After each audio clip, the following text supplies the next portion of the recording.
کہ اسلام کے نزدیک شادی کی صحیح عمر کیا ہے لڑکے کی لڑکی کی؟ دیکھیں، ہمارے مذہب اسلام میں شادی کے لیے عمر کا حقیقتاً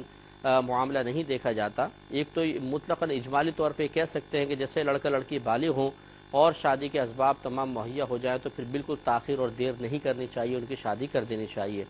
لیکن ہمارے مذہب اسلام میں حقیقتاً یہ دیکھا جاتا ہے کہ انسان کی کیفیات کیسی ہیں۔ اگر تو انسان نارمل کیفیت میں ہے، اس پہ کسی برائی کی طرف میلان کا غلبہ نہیں ہے اور وہ زوجہ کے حقوق ادا کرنے پر قدرت بھی رکھتا ہے، اس کے علاوہ نان نفقہ ادا کرنے پر بھی قادر ہے، تو پھر اس کے لیے شادی کرنا سنت مؤکدہ ہے۔ اب اس کے لیے تاخیر کرنا گویا کہ برا ہے۔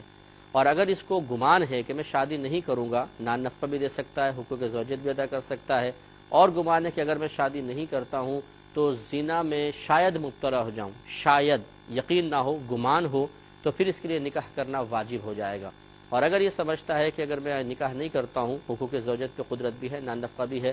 اور یقیناً اگر شادی نہیں کی تو زنا میں مبتلا ہو جاؤں گا، تو اس وقت شادی کر لینا فرض ہو جاتا ہے۔ اور اگر انسان یہ سمجھتا ہے کہ میں مطلب کوئی بھی معاملات ان میں سے ہوں لیکن حقوق زوجیت پر میں قدرت نہیں رکھتا ہوں یا